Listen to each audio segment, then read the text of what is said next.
A very good morning to all of you.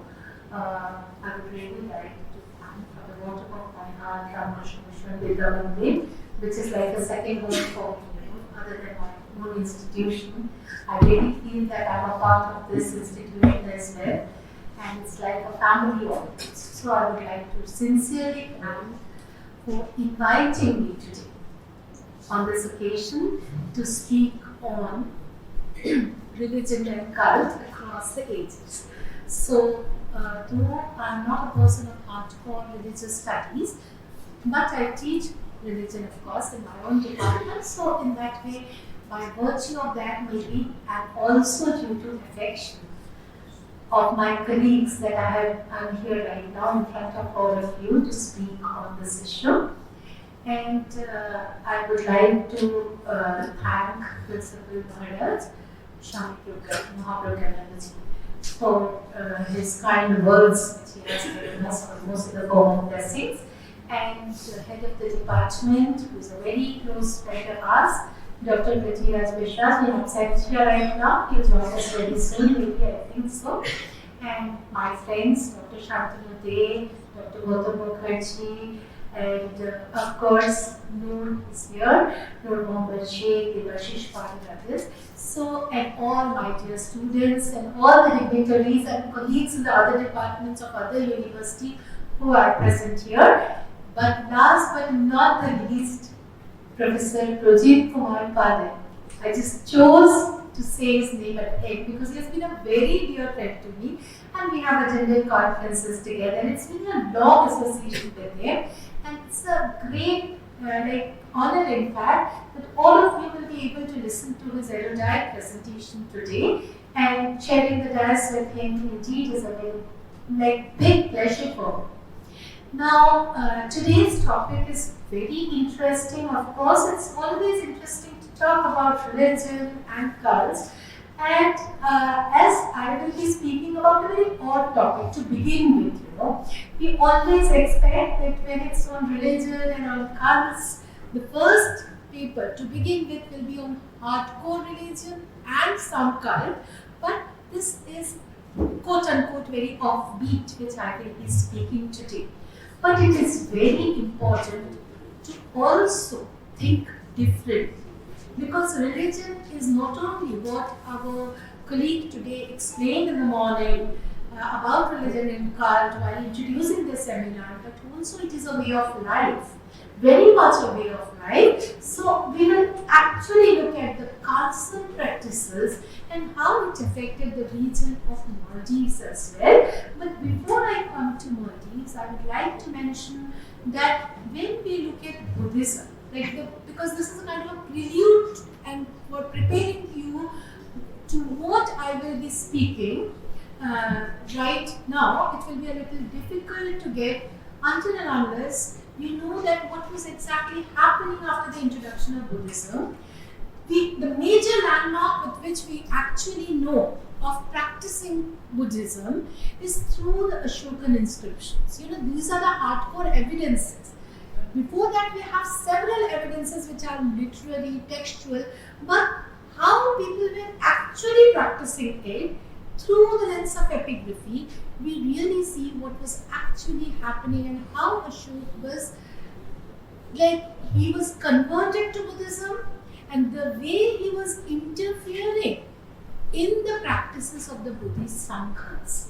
When you look at his overtone, when he's telling the Sanghas what you have to do, what you cannot do, what is a schism, and particularly when a ruler who is just a recent convert to Buddhism is actually instructing the monks, these are the books which you have to read.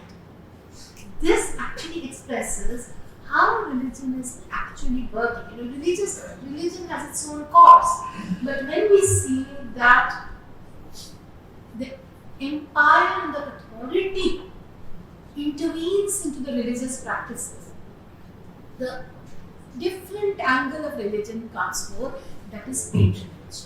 This patronage is extremely important, and how religious processes are gradually influenced through this, we know this very well.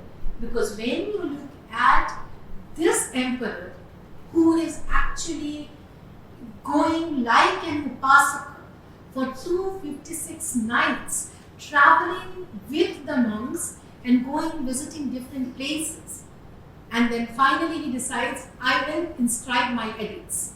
And in his very first edict, the minor doc edict, he mentions that I have been out for 256 nights like a lay upasaka, and I have not done anything till now, I have not been zealous enough.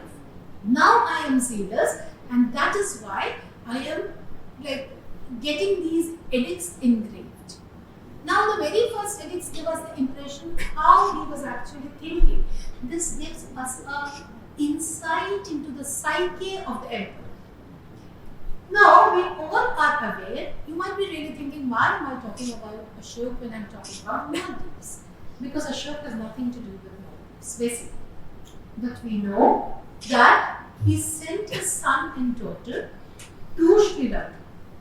So there we have a connection that how Buddhism reached Sri Lanka, how a branch of the Bodhi tree went to Sri Lanka, how it was revered, and how the whole religious atmosphere in Sri Lanka is getting gradually affected. Now, we would really like to explore, is it one island extending its religious influences to another set of islands?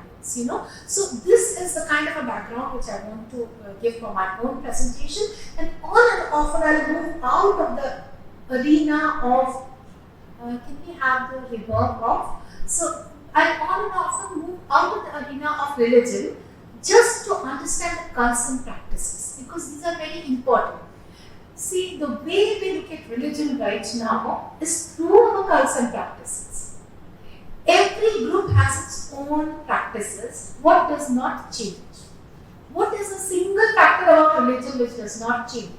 All it helps us to identify that this particular group belongs to this religion is almost like money, Like money defines a country, that this is the currency of this country. So in that way, the death practices actually tell us this person belongs to this kind of a religion, a religious group in fact. So we all have our different kind of death practices which are related to the religious practices. Suppose, to give you an example, we are all aware that there was a big group of Jainas, there are 23 Tirthankaras, and finally we have Mahavir, who is the 24th Tirthankara, and along with Mahavir, contemporaneously, we have Mankali. So both are actually fighting for the position of, we should not use the term fighting, or contesting for the position of the Tirthankara, the 24th Tirthankara. And finally we see that Mahavir is declared as the 24th Tirthankara, whereas Mankali Goswami is not declared as the Tirthankara. So he moves out of that religious group. Now, this is a separate cult, and he forms it into his own religion, Ajivikism. So we see how new religious groups are coming out. All of us are aware that in the early historic phase, we have more than 60 new heterodox sects, and Ajivikism is one of them. But what about the death practices? A big question mark. Because end of the day, the Ajivikas are Jainas. So the death practices of the Ajivikas will be the same as the Jainas. So, of Jainas we know very well that the monks particularly, and also the nuns of course, they have a way of ending their own life. They select how to end their own life, how to attain salvation. So there are 48 different kinds of death which I mentioned in Bhagavati Sutra, Bhagavati Aradhana, how a monk should end his life. And all of us are aware there was a court case in the Supreme Court very recently that a person wanted to perform Salekana, that is fasting unto death. This is a religious death, and how he was taught that you cannot do this. This is a kind of a suicide. But there is a major difference between suicide and Salekana. It's a religious practice and you have to do it according to the scriptures. So you have to be in your senses. Though I don't want to digress from today's topic, but these will help you to understand what are happening. What exactly is happening in each religious group. So now, The Advaitikas also practice the same thing. We know it from different scriptures because there is a very interesting part in a Buddhist text which comes about Ajivikas, which says that on the final night, Purnabhadra, who is a Yaksha, will come and inspect the monk. He will come and see whether the monk has really performed the salvation process properly, and then it will be decided whether he will get to the salvation mode. That is a Siddha mode, which is very difficult. That is getting out of the cycle of life and death. The salvation is not for going into heaven. Like the Buddhists think that the ultimate thing is going to heaven. But for the Jainas, it is not heaven. Heaven is not the ultimate goal. It is moving out of the cycle of birth and death. And how many births does a person have to take before he moves into it? A normal person has to take 84,000 births. That is what is written in the scriptures. We do not know whether really a person has to take 84,000 births or not, but the scriptures say that a normal person, if he is dying like a normal human being, which is called Balamaran. Balamaran is dying like a fool, doing nothing to attain salvation. So that person will take 84,000 births. And if he is a Siddha, it's called Pandita Pandita. And then he will attain that salvation, the ultimate salvation of going out of the cycle of birth and death, and he will not be born anymore. So, just moving out of this cycle is the ultimate goal of this religious process. Now, I call it a religious process because it's very important, coming back again and again. Now, in this small introduction, I will move into a very different country, which we know is an Islamic state. And of course, Maldives is very different from our subcontinent, totally different because it's an island, a group of islands, rather not one, but a group of islands. Now, here's the map, and you can see small islands which are there. It's in the southwestern part of the Indian subcontinent, very corner, with the other islands like Lakshadweep, Andaman, Nicobar, and so on and so forth. And the largest one, of course, is Sri Lanka. So, why is it so very important to us, Maldives? Why is it important? Because even in our inscriptions, we get reference to Maldives Islands, And what is the name of this island? They call it Kapardakadweep, which is very interesting, to which I will come later. Now, recently we have been to fieldwork in Maldives, and that's why I selected to talk about this right now. And you can see an aerial view of the island from our flight. We took this. It's a very small strip of land, which is one island. And there are more than 1,200 islands, 1,200 islands. More than that, most of them are not inhabited. So this is something which I really have to keep in mind. And you can see such tiny islands are there just in the sea. So you have to keep on moving and moving. And how does it affect the culture? We'll come to that a little later. But very quickly I'll tell you, we have been to a site called Thorto. And it's a very important, significant site. And Thorto basically is important for Buddhist remains. And you have ample Buddhist remains in Thorto, and excavation was carried on here. And what they have found, I'll come to that a little later. But you pick up any book, you will not get any reference to Buddhism in Maldives. And why, we will discuss that later. So whenever you go to the seashore, you go to the coast, you can collect seashells, different kinds of seashells, and often most of them are live. You have the gastropoda inside, and see, we collected them. And why am I showing you this slide? Just to show you that I have been to Maldives, I have collected shells? No. For this purpose, that in 1602, a French sailor, whose name is Passepartout, pirate of labor. So he was captured by the Maldivians. So he was coming to the sea road, and he was captured there, and he had to stay in the islands for 5 years. And he states that a Portuguese ship of 400 tons was at anchor, having crossed Cochin with a full cargo of rice to take Bolize, which is very important, to Bengal, embarked in Maldives. Now, what are these bolis? In local Maldivian language, boli means cowrie shells. Cool. So, mind it, remember the term boli, which means cowrie shells in Maldivian language. These cowries were source of wealth to the Maldivians. That is what Prof level says. This is what we have to remember. And along with that, something very interesting, for which I did that, picked up the shells. We got the cowrie shells. We were only picking up cowries there. And a typical kind of a cowrie. To that I'll come a little bit. Fish twice a month, 3 days before and 3 days after the full moon or the new moon.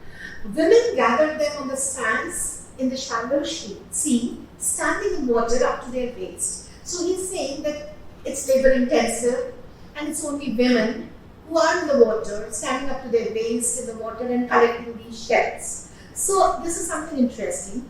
And I read and seen 30 to 40 ships fully loaded with cowries without any other cargo, quote unquote, without any other cargo, which is very important. All go to Bengal as they are in high demand and fetch good prices. Just imagine. So this is something very important and interesting. And these are the cowrie shells. And only 2 kind of cowrie shells out of 200. There are 200 varieties of cowrie shells, out of which only 2 cowries, Cypra monita and Cypra annulus, serve as money. So money cowries are only 2 varieties out of 200, just imagine. And these are found in Maldives, which can be fetched just like that, standing in the water. Rest are all in the high seas. Now, something interesting, to which I will come. This is something very important. The Sanskrit term for cowries is kapardak. Amra Bangladesh only kapardak shunno. So kapardak means money for us. And the Sanskrit term for kapardak is cowries is kapardak. And when you turn it into the local colloquial Prakrit, it becomes kavarda. Kaparda to kavarda. All of you are aware of the game kabaddi. What do? You say kabaddi, kabaddi, kabaddi with a single breath and run. People run after you. What are they running for? They are running for your money. So it's kavadi, kavadi, kavadi, kavadi, kavadi in Prakrit. So it is kavadi, kavadi, kavadi, which becomes kabaddi, kabaddi. So this is a very ancient game where we are running after somebody who has money. So this is the kind of the game. Now, on a lighter note, but very important piece of evidence. Now, in Maldivian language, as I told, cowrie shells are called boli. And also they are called kaptach. These are the 2 varieties. Kaptach, of course, comes from the Persian word. And in Chinese, it's across ages. Remember, we are talking about across the ages, across the countries, transcending boundaries. So in Chinese, it's not called boli or it's not called kaparda, etc. It's called bei or hebei. In 14th century BC in China, we get the term bei. Very early. And in Malay Peninsula, they call it bia. Of course, it originates from bei, Chinese. So Malay Peninsula has a contact with the Chinese. So somehow they get the word, when we do a linguistic analysis, we get that they get the word from Chinese. And very interestingly now, later Chinese means 3rd century BC. They immediately switched to the term cowrie. From bei, now they have switched to a term called cowrie. Why? Big question. Because in Magadhi Prakrit, in Magadha, in Bengal, whole region, La becomes La. So Kavari will become Kavari. So the Chinese are taking the term from India for Kavari. So some Indian contact has happened in 3rd century BC with China, which is changing a terminology. It's a major thing. Their money is now being called Kavari. Now, what are the other terms for this? Cypria. As I said, Cypria monita, Cypra annulus, this is the word from which comes the Hindi word Cipri, that is the shell. So this comes from the Cyprus island, of course. So we don't have anything to do with it. Now you might be really wondering, why is ma'am talking about linguistics, about money, about curry? We are in a seminar which is on religion and religious cults. So I'll come to that very quick. So here, this is the island which has connections with everyone now, and it is kind of a braided connection. So this is the Manikavi Cypra moneta. You just see, it's very interesting how it looks. And then the golden rim cowrie. So golden rim cowrie is very interesting. We will have a golden rim. It's called Cypra annuus, and these are found in the Indian Ocean and the Pacific Ocean. Now these have been found on your screen. What you see have been found from China in excavated context in 900 BC. Now all of them have back cuts. So if you don't have their back cuts, they are not money in China. If you have their backs cut, they are not money in India. So there is a totally opposed position. So even in Hindi films we say that the father says, "Futi kauri nahi dunga." What does it mean? Futi kauri means back cut cowries, which have no value. I won't give you that even. I won't give you a single penny. That means, so that is money in China, because they string it in a pen. They string it in a string called pen. So 20 cowries make a pen. So this is the kind of money which is in China. Now something interesting. When do we have these cowrie shells in India? We do not have cowrie shells in the Bay of Bengal. We do not have in the other coasts. It is only in the southern tip, but it's in the high seas. Or else you have to have a Maldivian connection. In Lothal, we have cowrie shells in the excavated context. In Surkotada, we have cowrie shells. So these are very important because we have Cypria onyx, not moneta or not onulus, but Cypria onyx. And very quickly I'll pass through these. You can see how does the Cypria onyx look, and here you have this in the local context. And in Surkotada as well, you have this. So it's very interesting. Something more interesting now. In Bihar, a site near Samastipur called Pan has this kind of terracotta seals and ceilings on which you have the cowrie shell shaped vacuum, like the impression in cubes, where the inscription is written. So, does it have anything to do with the cowrie shells? Of course, yes, because from that very excavated context, we have this cowrie shell, which is unique, very rare, very rare, called the black cowrie, which actually looks like this when it has a chin. And now I'll come to that, why it is very important. And you see, this is the map which shows Cypra annuus and Cypra moneta. Where is it found? And just concentrate on India. It's not found in the Bay of Bengal. It's not found in the Gujarat coast. Only the southern tip has very little annuus. So this is it. But Maldives has a lot of them, all of them. Now this has been taken from Maldives. Now very quickly I'll just pass through this. In China, they say that in the Neolithic sites they have found it, and also in the 14th century BC I mentioned, but in the ritual context in China, in the religious and burial practices, they put cowrie shells in the mouth of the deceased. If a person has died, if he's a king, then of course you'll have 9 cowries inside his mouth. If he's you can say a prince, then 7 cowries. So in the hierarchy.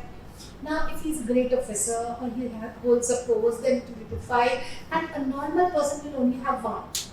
Why are they giving cowries for the last journey? When you have to cross this world and go to the other world, you need some money. So they are putting it in their mouth, so he's carrying it to the other world, some money to cross. We also have this concept in Brahmanical culture, even in like Bengal, we say Sheshpani Kodi. What is the Sheshpani Kodi? That is just to cross the Vaitarani, you have to give this, the cowrie shells. So just one safe journey to the other one. Now black cowries, these are very interesting because here we get 1st century BC, just see the second one. It says that the Sia people were using black cowries and the Chom were using purple cowries. So of course the rarest one we are getting in Pan, that excavation, which is very interesting. Again a Chinese contact. Now very quickly I'll pass through these. Of course fascia and so on, some all talk about cowrie shells as money and how Madhya Asia is using cowrie shells as their day-to-day transaction. So I'm not going into the details of this, but would like to come to the religious context now. With this, I arrive to the religious context. Vaishali Stupa. All of us are aware that at Vaishali we have Buddha's own relics. So Buddha's relics were divided into 8 clans, and then each clan got it. And finally at Vaishali is the only stupa which has been excavated, and this is the mud stupa, mud brick stupa. Not a very elaborate one like the Sachi stupa or Amaravati stupa, but very normal one where here in this portion, this very portion I will show you. This relic casket was found. This wonderful relic casket, and inside the relic casket we had this punchmark coin and this cowrie. Just imagine that in Buddha's relic casket with his ashes we have cowrie and the punchmark coin. Now one might argue that it was put later because like Altekar excavated it and he got the relic casket out, somebody might have put it later. Of course, yes, we get reference to this because Ashoka himself took the relic casket out, he took the ashes from it and built, is said to have 84,000 stupas. So question mark, did Ashoka put the cowrie and the coin inside? No. Because if he would have put the coin inside, he would have put his own coin. The coins which are Mauryan punchmarks, we would get that. But this is not a Mauryan punchmark. It's a local coin of Samastipur region. Of course, it has to be earlier than this. Now, it's a Janapad kind of punchmark. So, this cowrie shell, what is the use of it? It's in the ritual context. Of course, I will show you why. But before that, let's go to Maldives. This nobody has seen till now. It's in the Maldives National Museum. We have a votive stupa here. Just imagine. What are the votive stupas used for? Small, dedicatory stupas for gaining merit. Punno Arjun Karachunde, chotto stupa niye dan kori. So for gaining merit, you have to make small stupas and donate. So this is a votive stupa which has been found from one of the islands. I'll show you where exactly. Now, when you go to Maldives, you won't get much because they want to just wipe off the total pre-Islamic past. They are not interested in it at all. So you won't get any information. But more interesting things are there. Just imagine there's a relic casket here. Puro and the relic casket, later time we have a relic casket. We have many relic caskets. I'm just showing you one, but I've just seen several of them, and just a sample I'm showing you what might have actually happened in Maldives. We are really not aware of. Now, going to the extreme northwest of our country, in Manikyara, we have such relic caskets. We have elaborate relic caskets during the time of the Kushanas, of course, and you see one big casket, inside this is another casket, inside this is another casket. So it's multi-layered. Like we used to have those dolls, big doll, inside that we have small ones and this tiniest one. Similarly, inside the relic caskets, you have several covers and layers. And finally, you will have the file inside which you will have these. So one of these has all these things, coins, gold leaves, etc., with this cowrie shell. So this cowrie shell is a ritual context, and you are finding it continuously in the relic caskets. Even in Shahji relic casket, in other relic caskets, you find the cowrie shells. Now, this is a very important map of Maldives, where I've only shown the big atolls, and the black ones are the places, are the islands where you have Buddhist remains. See, so many of them have yielded Buddhist antiquities, which is again very important. Now, this is the largest island, Kashitu. Kashitu has yielded a lot of Buddhist remains. Just see, 2 miniature votive stupas from Kashitu. This is called 31 and 32. That means there are more, 30 more along with this. So, there are votive stupas and there is a 16-sided structure. Just imagine it's a 16-sided structure which is ruin number 33. Of course, it's also a stupa. And in Kashidu, inside some barren areas, you have a lot of conditions. This is very important because Maldives is a place where you get conditions very easily. If you get something very easily and still you are storing it, it's unusual. Very unusual. That means it has come into the ritual context in Maldives as well. And that is why you are getting these huge, you can say, hoards of conditions. How big a hoard can be? We have got a hoard of 62,000 conditions, deposits. So this is not just money counting, it's in a kind of a ritual context, which is there because it is along with the grave, which is very interesting. Once again, it's not a normal collection. It's here, you can see the Buddhist grave, and here you have the conditions. So what am I trying to say is that you look into the ritual context. It's backtracing things, it's in the reverse mode. Other than this, nobody has ever looked into this connection. There was a whole team which was working from Austria, from Sweden, from Hedlo, who were excavating these areas, and Egil Mikkelsen, who is a very good friend of mine, he was also working on the Karis, and he forwarded some material from there, and I was surprised to find that from Gatto in Lamu Atoll, you have a Buddha, a bronze Buddha image, which we were not aware of. And they were trying to equate into the bronze Buddha which has been found in Hedlo in Sweden. Just imagine, these are two almost contemporary. And one Buddha image is going all the way to Sweden. How? What is happening actually?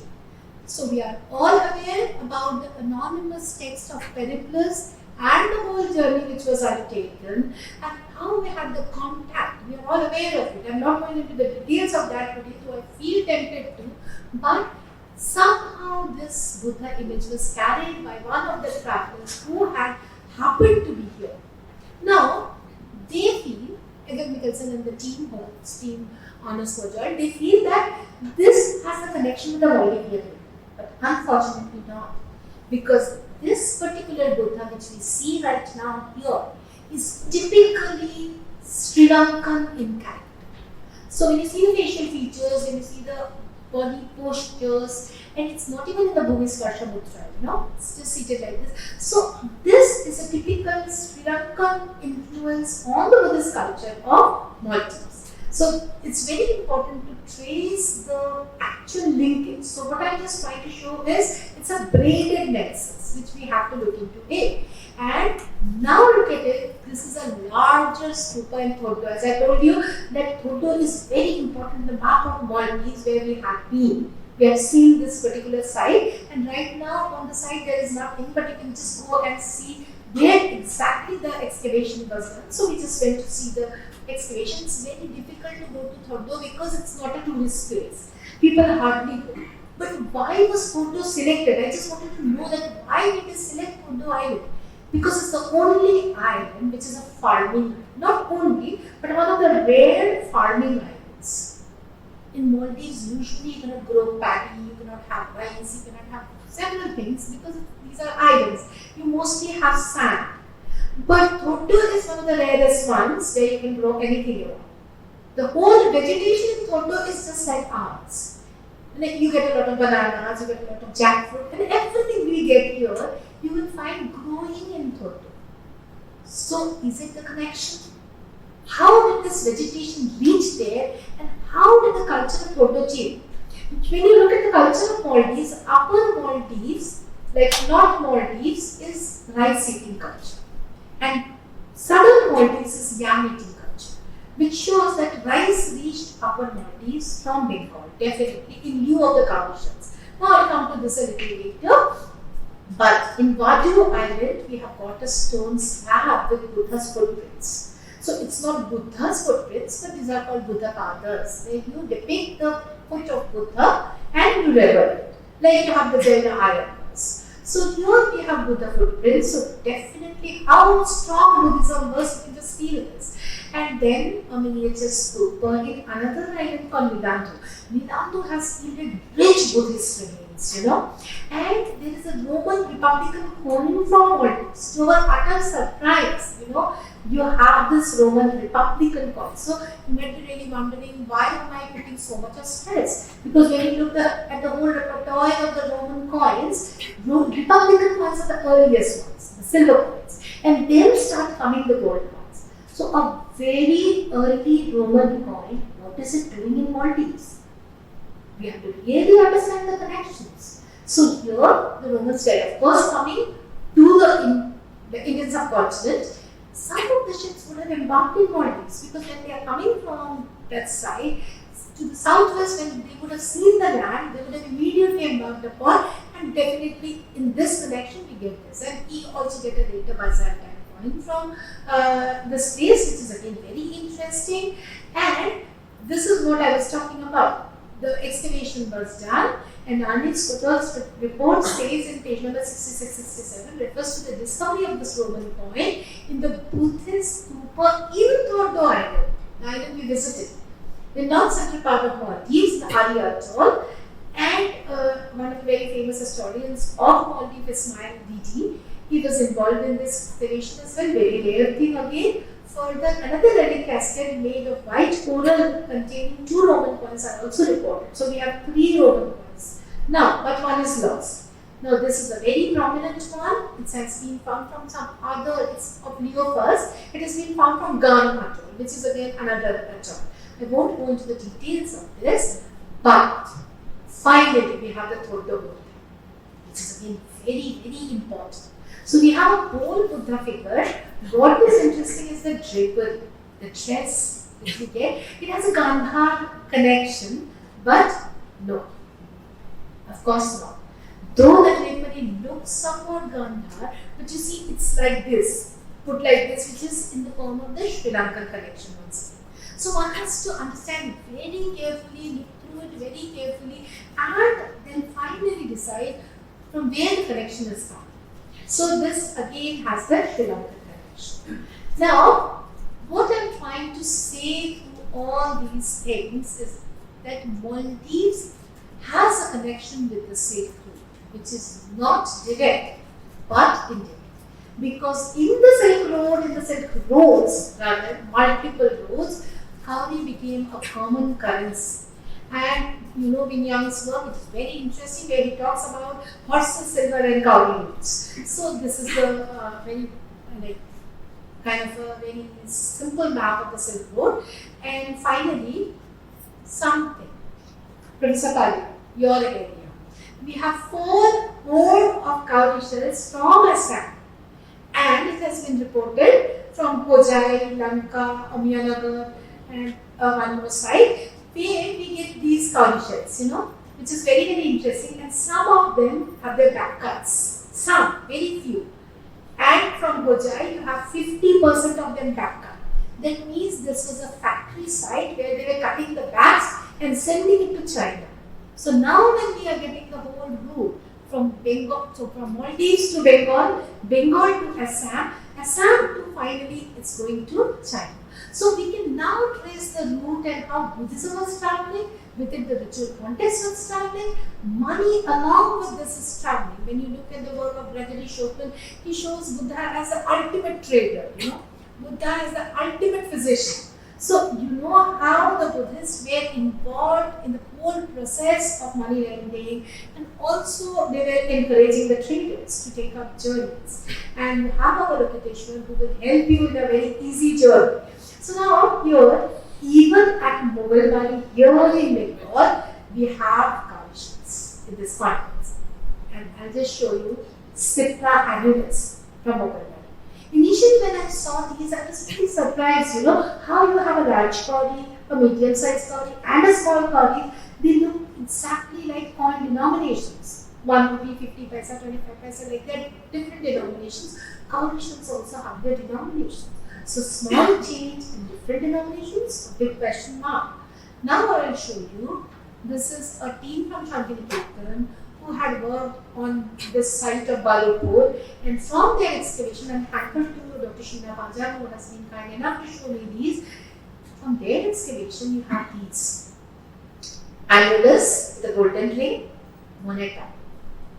A smaller size, a medium size of moneta, and a smaller size of the annulus, and the tiny size of moneta, of course, Cypria moneta. So this shows that how things were being actually imported to Bengal from Maldives. Now I will come quickly to the end of my paper because I've already exceeded my time limit, it seems. So there are a few literary sources mentioning cowries. Suleiman in the 9th century CE not only describes cowrie trade and currency uses in Maldives, but also in Burma and Bengal. So how it is emerging as a global currency? Why are we talking in terms of a common currency in a larger nexus? Just imagine, as I already told, that Malay Peninsula calls it Bia, which is from China. So it's a huge network where cowrie emerges as a common currency. When you looked at Ibn Battuta, he himself traded with cowries. He gave cowries and bought things when he decided to leave Maldives. He was in Maldives. When he decided to leave, he traded in cowries. So he gave things and took cowrie shells. He sold some jewels for cowries and hired a vessel to take him to Bengal. But he was persuaded not to leave, and instead one of his companions was sent to Bengal to sell these cowries. So Bengal was buying these cowries, and of course finally the Portuguese ambassador to China, Tome Piraj, he arrived in India in 1511 and saw cowries in Bengal being used and reported. Very interesting report. Gold coin is worth 7 kahan in Bengal. Each kahan is worth 16 kahan. Each kahan is worth 88 cowries, and each kahan is worth 1280 cowries. So we get a conversion rate, almost like we have a modern conversion rates. And the best part is silver tanka is worth 8960 cowries, which is the price for a good chicken. So this is something very interesting. One silver tanka will fetch you 8960 cowries. You pay 8,960 cowries to get one chicken. So in Bengal, he says, Tamatagash, that in Bengal, cowries are called kuri actually. So he says kuri. And now coming to the Brahminical context, as we have seen that in the Buddhist context, already it was in the death rituals how it made its own place. So it was actually money which made its place in the Buddhist context and went into the ritual context very deep within, because without that it cannot be completed. And finally it returns to the Brahminical context as well, in the same context. So how people are actually integrating and assimilating rituals even. We always talk about integration and assimilation in the religious processes, but we never talk about integration and assimilation of processes, rituals, and so on and so forth, which we often find, but we do not talk about it very often. So when you go to a Barghat, we actually went for an ethnographical survey to the Kashmir Ghat, and there we saw one of the rituals happening, and there you find you give 5 cowries to buy the land. Like you give it, offer it to the Basu Mata to say that now we will be performing it here, so 5 cowries. And then finally you give to the dome 5 cowries for doing it. So these are 2 different contexts altogether. So but 5 cowries are very important, and all these cowries are either Cipra moneta or Cipra annulus, nothing else. So till date it comes from Maldives. Till date, whatever you get is coming from Maldivian context, and this we call the Sheshparani code. And there are so many names in the Indian context, like Bengal context, you take 3 kodi, 5 kodi, 7 kodi. There are so many names with kodi. Why? Because it's also selling your child to another person, paying this tax. Not actually selling in the ritual sense, but those who lose their children in childbirth, they often sell their children just virtually, to just get him off the whole spell of death. So you pay as much money and call that child dad. So 3 kodi, you buy it with the child in 3 colonies. Or the South Korean in 7 colonies. So this is how the daily practices, or day-to-day life, everyday life is also affected through the ritual practices. And finally, this is the fair to the last journey, because which is for crossing the Vaitranani, and the colonies again go back to the Ganges, which is very interesting.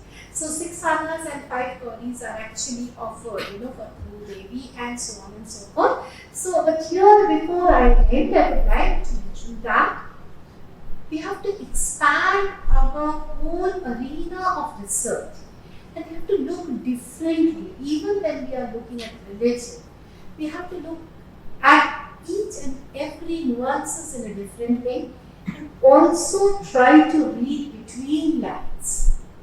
Always what is said. Like I always say, whenever there is a prohibition statement anyway, like suppose no smoking, means people actually smoke here. That's why it's said that please don't smoke here.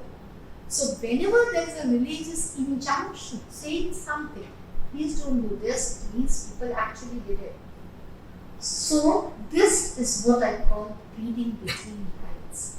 You have to understand its original context, what is intended, and not what is exactly written.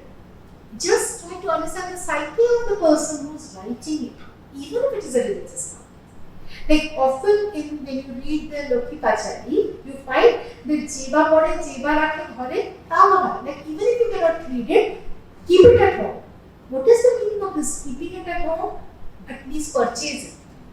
So the person who is writing it wants you to purchase it at least. Even if you don't read it, keeping it at home has a value. That's what he is saying. So every small note has to be read with a pinch of salt. This will give you the understanding of textual religion vis-a-vis practicing religion. Because the practices make a religion which is actually transcending, its boundaries, transcending ages and coming to us. It's not the way the Buddha taught and it's just coming to us. It's much deformed, change, transform, and finally the version which we are getting is totally different. So the question will come here, what is the type of Buddhism which Maldives actually taught? Is it Hinayana? Is it Mahayana? Is it some other later text? So here I would like to mention something very, very interesting which we have got. I did not show it right now because I haven't yet published it, but we saw copper plates in Maldives. Just imagine, to our utter surprise, we had never thought that we will get copper plates there, and the whole community of epigraphists here were surprised to know that we have proper copper plates and not one, multiple from Maldives. Now, what is the exact context? We have to understand. Along with the copper plates, we have stone inscriptions, large inscriptions, and one of the inscriptions is extremely interesting, where you get very interesting kind of a formula. A formula which is like a Buddhist Dharani mantra, like that, but a little distorted, exactly like the magicians now use. If you go to see one of the magic shows, you will see PC Sarkar saying gili gili gili gili and then doing something. We often hear the sound gili gili. What does it mean? It's a part of the mantra. See how Buddhist mantras are now influencing even magic. Where did it come from? Nobody has ever inquired, where does this mantra of gili gili or the phrase gili gili gili gili come from? So it actually comes from one of the Buddhist Dharani mantras, which is written on a stone in Maldives. Just imagine. And what is it for? It is to ward off evil spirits. The whole inscription is about evil spirits and how to keep them away. So now this gives us actual context of the religion, because they are in a very unsafe zone. They are like to the perils of the nature. When at any point of time the storm will come, at any point of time the ocean will actually wipe off an island and you cannot do anything. So you are at the hands of nature. So you have to worship the evil spirits and please them so that they do not affect you. And this is how we get the spells written on several stones. So we have to really understand how religion actually behaves and also moves from one place to the other. It's a graded nexus once again, and I would like to thank everyone here whom I mentioned. Of course, Indian Council of Historical Research in 2012 they had actually given him his chance to travel to Paris and London for undertaking this research on the copy shells, which is the major part of this, and of course to all the libraries, the Search Library, which is Museum British Library, Mali National Museum, which we have visited recently, Mali National Library, who has been really helpful. Like overnight, they have just photocopied everything for us, a lot of material, and of course, Biblical National and Trust of Kelly, who was working on the copies, and he has been a great help to me, Associate Dr. Vijay Chaudhary, and thank you for a patient listening. I would love to answer questions. Thank you.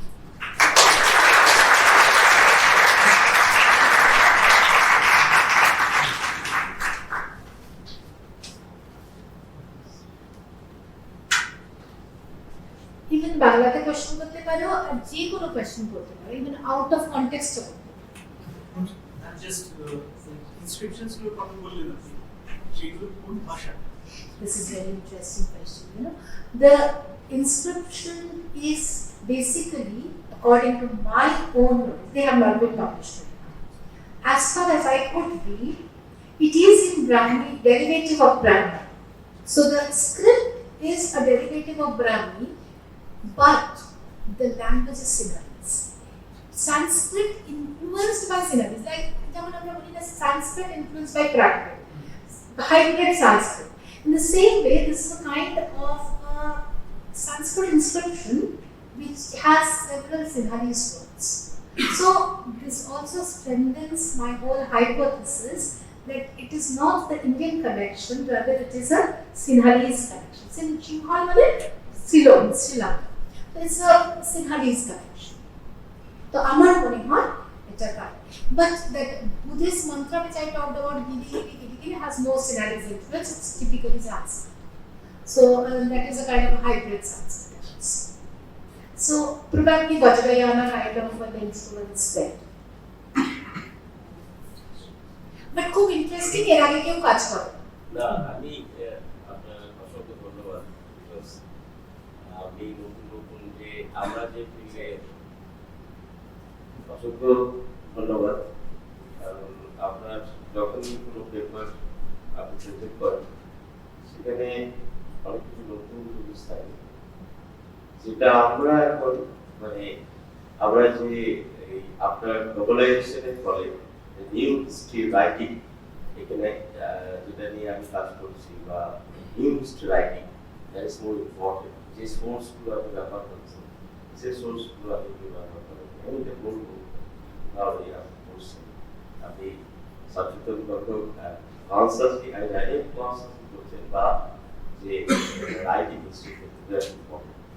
একটা জিনিস আমি মানতে গেছি, Sri Lanka Buddhist অ্যাসোসিয়েশনের ব্যাপার, আমার ওইখানে যেটা কানেকশনটা মনে হয়েছিল, যে অশোকের সময় থেকেই কানেকশনটা ছিল, বুদ্ধিস্ট কানেকশনটা ছিল, খুবই ডমিনেটিং বুদ্ধিস্ট ছিল। এবং পরবর্তীকালে এটা ইসলামিক যেহেতু কেরালা ওই দিক থেকে যে ইসলামিক যারা এসেছিল, বিভিন্ন তারা এটাকে ইনফ্লুয়েন্স করে, মোস্টলি এটাকে তারা আলোচনার বিষয়ে মোস্টলি যে বুদ্ধিস্ট কান্ট্রিগুলো কীভাবে ইসলাম। তো আপনি কি ওইটা আমি কি অ্যাজ এ প্ল্যান্স আমরা গেছিলাম, তো ওই আপনার ফিল্ডওয়ার্ক করার সময় ছিল না, ছিল। তো আমার তখন মনে হচ্ছিল যে ওই অশোকা সময় এটা একটা নিউ পেজ ছিল, আমরা যারা গেছিলাম তার এটা বিষয়ে আপনার কি? Thank you so much for all the kind words. And অশোকের সময় মলদ্বীপসে আমি একটা মলদ্বীপসের নতুন টাইমলাইন তৈরি করেছি, and I just forgot to mention, I forgot to add my research scholar Kopi, would know Mr. Moderator. She is also working with me right now on this.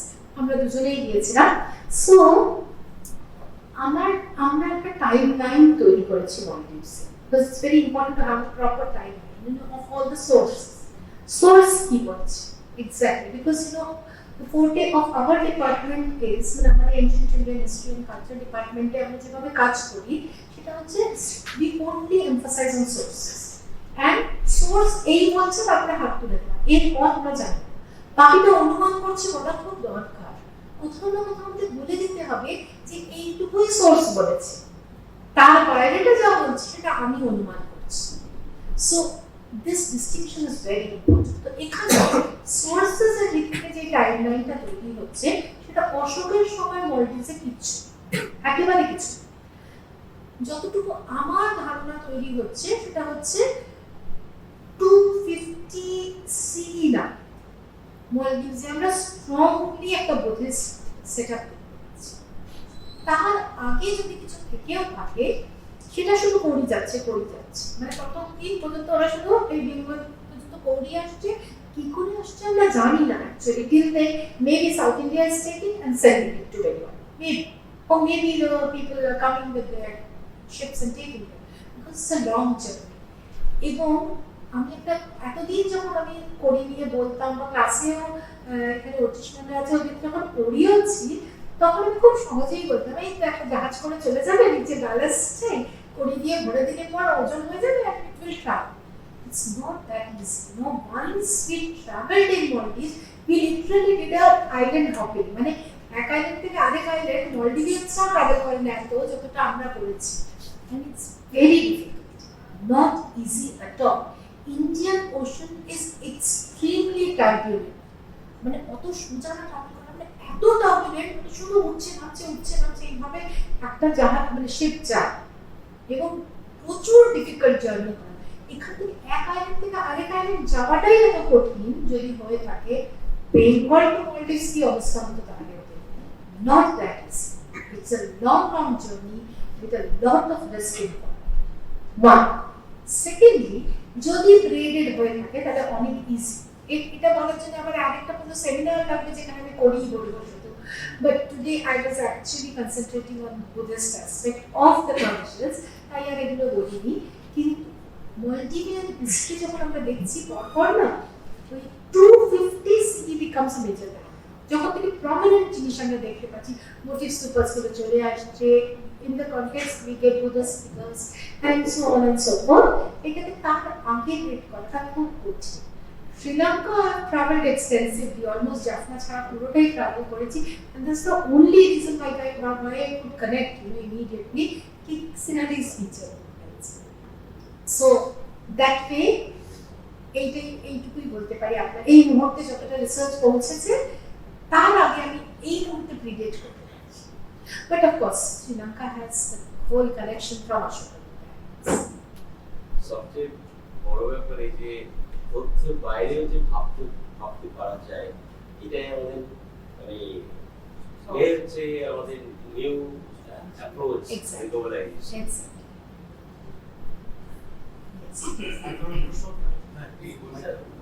আমি আমার গলা কথা শোনা যাচ্ছে? ঠিক আছে।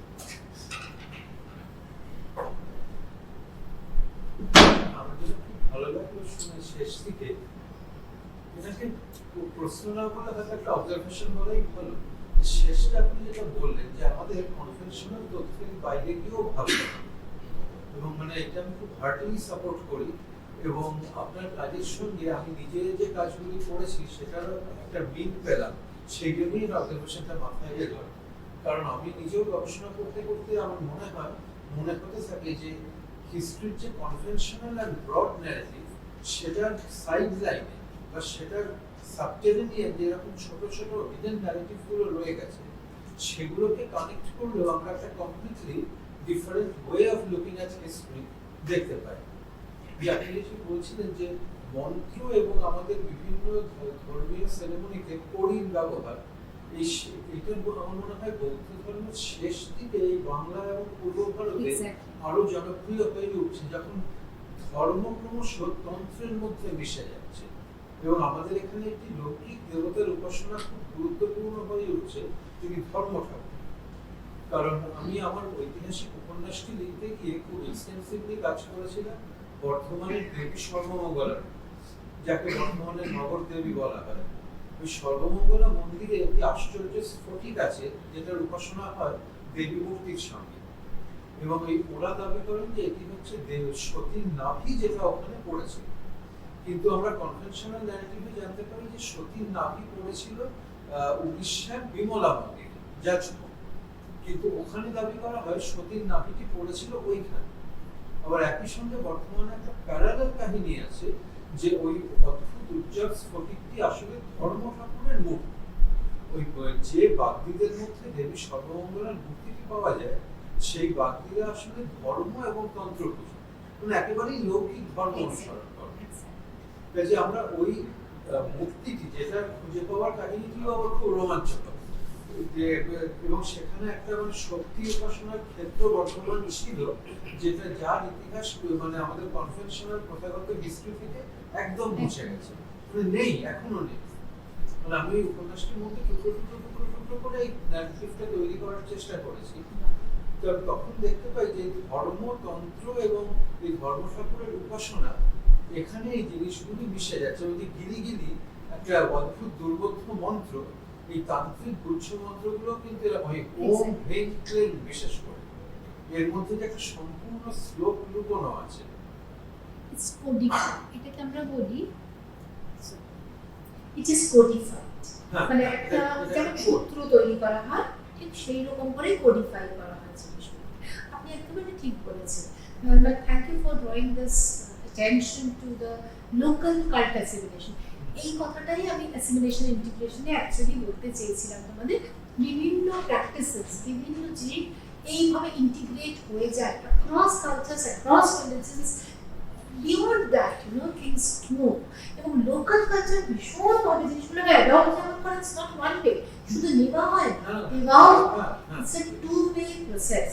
So this two-way process has to be understood, the nuances of it has to be understood very, very carefully. মানে খুবই সুন্দর, মানে ইনফ্যাক্ট এই ওরাল ট্রেডিশন তার যে গুরুত্ব সেটা মানে অপরিসীম, ওটা খুব ভালোভাবে এগুলোকে স্টাডি করা উচিত। এবং প্রায় আমরা দেখি একজন দেবী বা দেবতাকে অন্য একটা রূপ দিয়ে দেওয়া হয়, তখন আমরা অফন দিয়ে বলি আরে এটা তো এটা না, এটা তো বিষ্ণু হওয়া উচিত, এটা তো অমুক হওয়া উচিত। This hurts the sentiment of the local people. So you have to be very careful not to hurt the sentiments of the local people, because of over centuries this has happened. This is not a one day affair. মানে একদিনে হয়নি। এটাতে আমার কি অনেকটা সময় save করে ফেলছি? আচ্ছা, আমি প্লিজ বসুন। আপনি কি আরেকটা কোশ্চেন করবেন কিছু? কোশ্চেন আমি তো বলছিলাম যে দেবী সর্বমঙ্গলার মূর্তির তলায় একটা শ্লোক পাওয়া গেছে, আজ অব্দি সেটা কিন্তু কেউ পড়তে পারে না। আচ্ছা, ওনাদের মিলে পাঠাবেন, আমরা করে দেবো। আমরা তো এই কাজে করি, সারাক্ষণ ইনস্ট্রাকশন করি, আজও কিন্তু মানে অদ্ভুতই রয়ে গেছে, সেটা অদ্ভুত মানে মিস্ট্রিয়াস। পাঠাবেন, আমরা করে দেবো। সারা বিশ্ব মানে ইন্ডিয়া থেকে না, অ্যাব্রড থেকেও তবে শুধু এগুলোই পাঠায় আমাদের পড়ার জন্য। তো যে জিনিসটা বলতে চাইছিলাম, লোকাল কাল্ট অ্যাসিমিলেশন যে জিনিসটা হয়, সেটা স্পেশালি স্টুডেন্টদের উদ্দেশ্যে বলছি এই কথাটা। তোমরা যখনই দেখবে কোথাও কোনো দেবী বা দেবতা, তার একটা অন্য রূপ, often we find that even male deities are turned into female deities. মানে অনেক সময় আমরা একটা বিষ্ণু মূর্তি তাকে একজন মহিলা হিসেবে পুজো করা হচ্ছে, লোকাল কাল্ট যেরকম প্রায় হয় এই জিনিসটা। যে দেবী বা দেবতাকে আমরা বিশ্বাস করি, আমরা ব্রাহ্মণিকাল কালচারের ডিটিকে আইডেন্টিফাই করতে পারছি না। So we will adopt it, ওটাকেই বলা হয় ইন্টিগ্রেট করে দেওয়া into our own cult. যেমন all of you are aware of the Jagannath cult. It's one of the best integration assimilation process. Two-way যে হয়, এর থেকে ভালো কি উদাহরণ হতে পারে? শবরদের একজন দেবতা, তাকে আমরা বিষ্ণুর সাথে মার্জ করে দিচ্ছি and we are forming Jagannath. So হারানকুলকের কাজ তোমরা দেখেছো, it's wonderful work. And even যখন আমরা সন্তোষী মা দেখি, a film can produce a deity, which is very interesting. It can only happen in India. আগে সিনেমা, তারপরে কাল্ট এসছে, সিনেমা থেকেও যে একটা কাল্ট তৈরি হতে পারে, তারপরে উৎকৃষ্ট উদাহরণ হলেন সন্তোষী। এবং not to hurt the sentiments, কিন্তু দোজ হু বিলিভ স্থায়ী সবকিছু অ্যাকচুয়ালি ঈশ্বর মনে করি ঈশ্বর সেটাই আছে। So it's actually the way of life. Religion in India is a way of life. এখানে কোনো derogatory comment না, এটা সাংঘাতিক ইম্পর্টেন্ট জিনিস যে আমি যাতেই আস্থা করবে, যার জন্য বলা হয় যে নাস্তিক সে হচ্ছে সব থেকে বড় আস্তিক, because he believes in himself and nothing else is more important. So if you believe in yourself, it is the ultimate thing, because you believe that God is within you. এর থেকে আর উপরে কি হতে পারে? তাহলে আমি কোনো ভুল করবোই না কোনোদিন। যদি ঈশ্বর আমার মধ্যেই আছে, তাহলে আমি কোনোদিনও কোনো পাপ করবো না, কোনো ভুল করবো না, বা দারুণ ব্যাপার। এটা হচ্ছে সব থেকে উঁচু position. So we have to be very, very careful not to hurt the sentiment of others, and also at the same time to understand the nuances. Often this happens with the Jain Tirthankars, because প্রত্যেকটা Jain Tirthankar একই রকম দেখতে, কোনো ফিচারে কোনো কিছু difference নেই, সবাই এরকম লম্বা লম্বা হাতে সবাই দাঁড়িয়ে আছে এবং সবাই নেকেড। এবার কি করে চিনব কোন Jain Tirthankar? 24-এর মধ্যে কোন জন? একটাই উপায় আছে, only one, তার সঙ্গে বাহন কে আছে। দেখ বাহন টেলসার্স কি এইটা তীর্থঙ্কর অনুকরণ আছে। এবং আমি একটা সাইটে গেছিলাম হরিঘাট, যেখানে আমরা দেখেছি যে এটা কোন দেবতা হলো পারগানিয়া বাবা। জাস্ট ইমাজিন হোয়াট ইজ পারগানিয়া বাবা। একজন ওখানে বাবা ধরনের লোক এসে থাকবেন মন্দিরে, উনি মারা যাওয়ার পর ওই ডিউটিটাকে তাকে লোকে পুজো করতে পারগানিয়া বাবা বলে। It's actually Jain Tirthankar. So everything can happen, but you have to be very careful in understanding how religion is actually taking its own shape, own course, and how people's faith. Religion is prime জিনিস হচ্ছে, bottom line is faith. So how faith changes over the time and shape takes its own shape.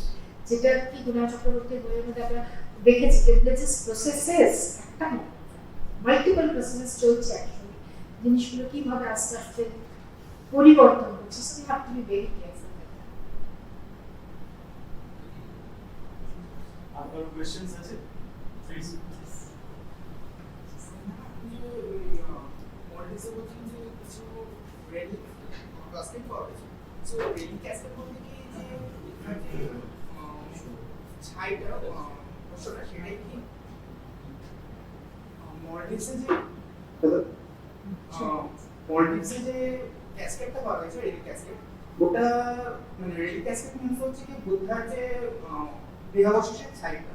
So আর আমরা কিন্তু অশোকার কি তার ruling টাইমে ওই ক্যাসকেটগুলোকে rally ক্যাসকেটগুলোকে তারই সাম্রাজ্যের বিভিন্ন স্থানে স্থাপন করেছে এবং সেখানে স্তূপা করেছে। তাহলে মলডিভসে কি করে এটা আসছে? Thank you so much for this question. Thank you. Relic casket জিনিসটা কিছুই না, একটা এইরকম পাত্র, যেটা আমি দেখাবো যে কোনো ধরনের পাত্র, আমার সামর্থ্য হিসাবে আমি একটা পাত্র তৈরি করাবো, তার মধ্যে অ্যাশেস থাকবে। তো অফকোর্স কার অ্যাশেস? প্রথমে তো বুদ্ধার অ্যাশেস, বাট সেখানে কি শেষ না? এনি মক তার যে শরীরের যে দেহর যে অ্যাশেস গুলো থাকবে সেগুলোকে ওখানে রাখা যেতে পারে। one of the best examples is, এই জন্য আমি বললাম যে thank you for this question, যে একটা ডাউট তোমাদের মনের মধ্যে ক্লিয়ার করে দিই যে রেলিক ক্যাসকেটে যে কোনো মঙ্কের অ্যাশেস থাকতে পারে, শুধু বুদ্ধের না। বুদ্ধ তো হচ্ছে 84,000 স্তূপ তৈরি করেছে, এটা অশোক সেটা উনি ক্লেম করছে, সেটা আলাদা টেক্সট ইনস্ক্রিপশন। বাট অন্য মঙ্কদেরও অ্যাশেস হতো। the finest example comes from কার্ডে। তোমরা কার্ডে আর ভাজা লোনাওয়ালাতে এই যে কেভসগুলো আছে তোমরা জানো, ওখানে one of the best architecture of Jambudvip, বলা হচ্ছে finest architecture of Jambudvip is found in Karde। তো এইখানে আমরা দেখতে পাচ্ছি একজন মঙ্ক, উনি যখন বেঁচে ছিলেন, when he was alive, he donated a lump sum amount for the making of this place, কার্ডের যে চৈত্য, এটা বানানোর জন্য উনি রককাট আর্কিটেকচার বানানোর জন্য উনি একটা দিয়েছিলেন টাকা পয়সা। কিন্তু এটা করতে করতে উনি মারা যান। He died in the whole process before it was made, so it was turned into his wedding chamber. আর পিলারটা যখন অলরেডি তৈরি হয়ে গেছিল, পিলারের মধ্যে একটা গর্ত করে ওনার রেলিক ক্যাসকেট রাখার জায়গা করা হয়েছে এবং already the inscription was engraved. It was incised on the pillar, it was erased. ওই পিলারটার মধ্যে থেকে ইনস্ক্রিপশনটা ইরেজ করে অন্যদিকে পিলারে আবার নতুন ইনস্ক্রিপশন লেখা হলো, which mentions that we have the শারীরিক মানে remains, মানে ওনার যে শরীরে শারীরিক শব্দটা আছে, তার অ্যাশেস এখানে রাখা হয়। So it's a beautiful example. মানে এরকম অনেক এক্সাম্পলস আছে। এই যে কুষাণ শকেদের সময় যেটা আমি দেখালাম, মানে সাজিকি দেবী, এগুলো সব পরবর্তীকাল, এগুলো সব মঙ্কসদের অ্যাশেস, নট বুদ্ধ। এবং one of the very good example also comes from Borivali caves. বোম্বেতে যে Borivali caves আছে, সেখানে তো প্রচুর প্রচুর caves আছে। So Sanjay Gandhi national park যেটা কানহেরি সাইটটা আছে, কানহেরি, সেখানে ওই কতগুলো কেভস এর মধ্যে একটা জায়গায় আছে যার নাম নির্বাণবেদী। সেখানে সব মঙ্কসদেরকে লাস্ট রাইটস পারফর্ম করে তাদেরকে দেওয়া হয়, ওখানে ওরা নির্বাণ। এবং প্রচুর relic aspects. Any other query? Ma'am আমরা দেখলাম যে মালদ্বীপসের যে মানে পুরী যেটা, সেটা বিভিন্ন পার্ট, চায়নাতে আছে, ইন্ডিয়াতে আছে এবং আরো অনেক রকম। তো সেই ক্ষেত্রে আমরা বলতে পারি যে একটা কিন্তু তাদের ইন্টারকানেকশন অর ট্রেড রিলেশন, তার মানে এতগুলো কান্ট্রিজের মধ্যে চলছে। তো ম্যাম তাদের কমিউনিকেশনটা কি করে কমন হতো? মানে আমার একটা কোয়েশ্চেন ছিল যে তখন এতটা টাইমে আমাদের একটা কমন ল্যাঙ্গুয়েজ ছিল না। Now we have English as a common language, but that time how they used to communicate? এবং তার তো ব্যাপারটা ছিল আমরা তো বলতে পারি যে গ্লোবালাইজেশন, মানে যেটা অল ওভার ওয়ার্ল্ডে ট্রেড চলছে, তখন থেকেই স্টার্ট হয়ে গেছে। কারণ এতগুলো countries they are just coming in one point and sharing a currency, আর তার মধ্যে তারা নিজের শেয়ার দিচ্ছে। কারণ আপনি দেখেন চায়না থেকে মানে একটু কেটে দিচ্ছে, and India is using a complete full code. Thank you so much. Thank you for this wonderful question. Of course, yes. Our global trade বলতে পারবো না, because global is much larger than what we can imagine of in ancient times. কিন্তু of course, transcending the boundaries of several countries, আমরা দেখতে পাচ্ছি একটা major trade emerge করছে। যেটার সম্বন্ধে আমরা of course জানি Indo-Roman trade, though it's a misnomer. India কতটা পার্টিসিপেট করছে in this we do not know, but এই যে রোম থেকে যে লোকেদের আসা বা আলেকজান্ড্রিয়া থেকে লোকেদের আসা, সেটা তো হচ্ছে। তারা তো আসছে, তারা তো আমাদের দেশের ভাষা জানে না, তো শিখছে, শিখে থাকছে, আমরাও শিখছি, ওরাও থাকছে। So it's a interaction, and through this people learn languages. এখনো দেখো, সব থেকে ভালো ল্যাঙ্গুয়েজ হচ্ছে মানুষের সাথে মানুষের ল্যাঙ্গুয়েজ, কোনো ল্যাঙ্গুয়েজের প্রয়োজন হয় না। Actually, the body language is much more important than any other language. So that way, people really pick up languages very fast. So there had been a contact. কিন্তু এই যে গ্রেডেড টেক্সট, এটা আমি বারবার গ্রেডেড টেক্সট বলছি না, ওটার মানেই হচ্ছে ধরো ছোট ছোট নেটওয়ার্কে যাচ্ছে। মানে মালদ্বীপস টু শ্রীলঙ্কা টু বলতে পারেন তামিলনাড়ু কোস্ট, ওখান থেকে আবার যাচ্ছে আরেকটা কোস্ট, ইস্টার্ন কোস্টে আরেকটা জায়গায় গেল, সেখান থেকে আবার। এইটা বোঝানোর জন্য খুব ভালো এক্সাম্পল হলো সাউথ ইন্ডিয়াতে কোনো ঘোড়া নেই। দক্ষিণ ভারতে originally you do not have horses, which we are aware of.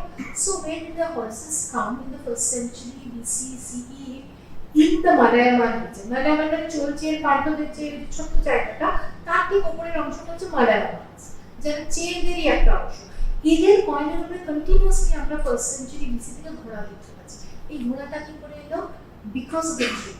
এখানে আমরা দেখতে পাচ্ছি বেঙ্গল কোস্টে সেম টাইমে চন্দ্রকেতু গড়ে একটা সিলিং এর উপরে একটা ঘোড়াকে জাহাজে তোলা হচ্ছে, যেটা রণবীর চক্রবর্তী দেখিয়েছে। তাহলে ওই ঘোড়াগুলো কি কোস্ট দিয়ে ইস্টার্ন কোস্টে নিচে নেমে এলো, মালায়ালাম কোস্টে এলো, এবং এইখান থেকে বিভিন্ন জায়গায় যাচ্ছে, সাউথ ইস্ট এশিয়াও যাচ্ছে। So it's a multi layer graded Nexus, যার জন্য আমি লিঙ্গুইস্টিক যে কানেকশন গুলো দেখালাম, কে কার, we have to understand the loan words, আমরা কোন শব্দগুলো ধার নিচ্ছি এবং সেই শব্দগুলোর মানে কি করে পাল্টে যাচ্ছে সময়ের সঙ্গে। কে কোন শব্দটা নিল? চায়না আমাদের থেকে কাউরি শব্দটা নিল 3rd সেঞ্চুরি বিসি। তার আগে পর্যন্ত তারা বিআই ডাকতো, বেই বলতো, হেই বেই বলতো। সাডেনলি ওদের কি প্রয়োজন হলো এই জিনিসটাকে কাউরি বলা? বিকজ এখন ইন্ডিয়া থেকে যাচ্ছে, এর আগে পর্যন্ত ওরা সাউথ চায়না সি থেকে দিচ্ছিল। এত বেশি তুলেছে যে ব্রিড করার টাইম পাইনি। কাউকে তো ব্রিড করতে হবে, একটা ছোট গ্যাস্ট্রোপোরা, তার ভিতরে যে জিনিসটা আছে সেটা ব্রিডিং টাইম যদি আমরা সব তুলে নাও, তাহলে নেক্সট প্রজন্ম হবে কি করে? ওরা ওভার এক্সপ্লয়েট করে ফেলেছিল মানি তোলার জন্য, যার জন্য ওদের ইন্ডিয়া পর্যন্ত আসতে হলো। ইন্ডিয়ার কাছে তো নেই, তাহলে ইন্ডিয়া কোথা থেকে দিচ্ছে? বেঙ্গল কি করে দিচ্ছে? বেঙ্গল তো একেবারে নেই। কারণ 3rd সেঞ্চুরি বিসিতে already Bengal had involved in the Bengal got involved in the Maldivian trade network. এটা আমরা শিওর। তাহলে অশোকের কালেকশন হওয়ার চান্স কিন্তু আছে, নেই আমি তা বলবো না, কিন্তু প্রমাণ নেই, এইটাই হচ্ছে। So we will keep it open until and unless we find a kind of something which can help us, to prove. Thank you for the question.